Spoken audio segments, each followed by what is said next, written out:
हाय दोस्तों, मेरा नाम गुलाबो है। मैं गुजरात में रहती हूँ।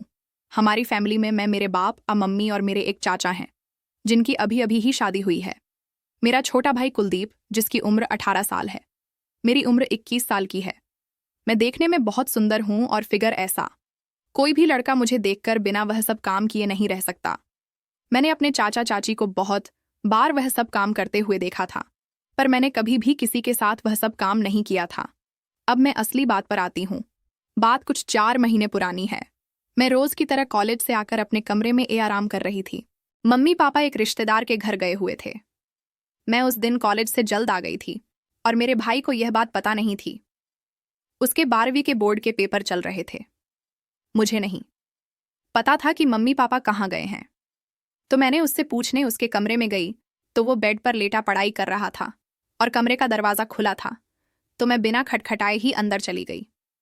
पर कुलदीप मुझे देखते ही डर गया और एकदम से उठकर बैठ गया।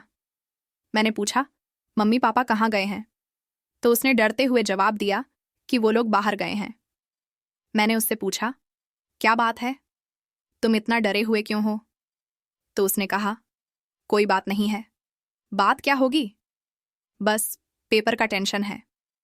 मैंने कहा, टेंशन मत लो, पेपर आज होगा। और फिर मैं उसके कमरे से बाहर आ गई। पर मुझे लग रहा था कि कुछ तो है जो कुलदीप मुझसे छुपा रहा है। अगले दिन उसका पेपर था, तो वह पेपर देने गया हुआ था और मेरी कॉलेज की छाप उठी थी। मम्मी ने मुझे कुलदीप का कमरा साफ करने को कहा। मैं उसका कमरा साफ कर रही थी। तभी मैंने देखा कि उसने अपनी बुक बेड पर ही छोड़ दी थी। तो मैंने बुक उठाई और अलमारी पर रखने लगी। तभी उसमें से एक बुक नीचे गिर गई। मैं तो देखकर हैरान ही रह गई। वह एक गंदी किताब थी और उसमें लड़कियों की गंदी तस्वीरें थीं तथा वह सब काम करने के बारे में बताया गया था। फिर मेरी समझ में आया कि जब मैं एक दिन पहले कमरे में गई तो वह इस तरह डर क्यों गया। पहले तो मुझे बहुत अजीब लगा, फिर मैंने सोचा कोई बात नहीं। मैंने इस बारे में किसी को कुछ नहीं बताया। पर मेरे मन में भाई कुलदीप के लिए भावनाएं बदलने लगीं। हमारे यहाँ लड़कियां सिर्फ सूट ही पहनती हैं। कुलदीप के आसपास अब मैं बिना दुपट्टा ओढ़े रहने लगी थी।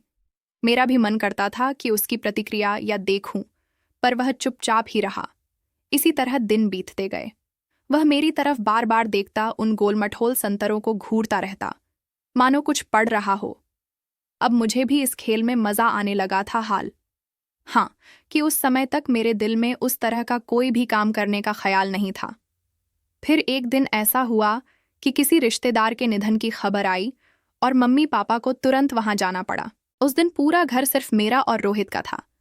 कॉलेज से लौटकर मैं सीधे अपने कमरे में गई और बिस्तर पर लेट गई। थोड़ी देर बाद मुझे एहसास हुआ कि दरवाजे की ओट से कुलदीप झांक रहा है।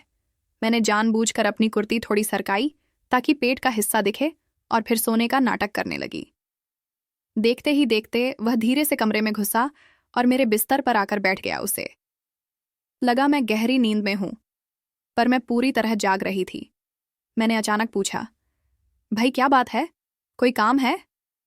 वह बोला, काम तो तुझे पता ही है, जिस बात के लिए तू इतने दिनों से मेरे सामने इतराती फिर रही है। मुझे सब पता है। तुम क्या चाहती हो? मैंने कहा, क्या कहना चाहते हो? पहले दरवाज़ा बंद कर लूं? रुको फिर बताती हूँ। मैंने कहा तो वह तुरंत उठा, दरवाज़ा बंद किया और वापस आकर बोला, मैं तुमसे आज एक ज़बरदस्त क्रिकेट मैच खेलना चाहता हूँ। मैंने कोशिश की, लेकिन भाई मैं तो तुम्हारी बहन हूँ, ऐसा मत करो। मैं अभी इस तरह के किसी खेल के लिए तैयार नहीं हूँ। पर वो कहाँ मानने वाला था। उसने फिर वही मस्ती वाला क्रिकेट शुरू कर दिया। उसने खूब चौके लगाए मेरे लिए, तो यह पहला मौका था। पर मैंने भक्त खुलकर खेला और खूब मजा लिया। उस दिन के बाद से अब मैं हर मौके का इंतजार करती हूँ, जब भी घर खाली होता है या मौका मिलता है। मैं अपने भाई कुलदीप के साथ वही मस्ती भरा जोशीला क्रिकेट मैच खेलती हूँ। तो दोस्तों, अगर ये कहानी आपको पसंद आई हो और वीडियो को लाइक करना ना भूलें और चैनल को सब्सक्राइब जरूर करें।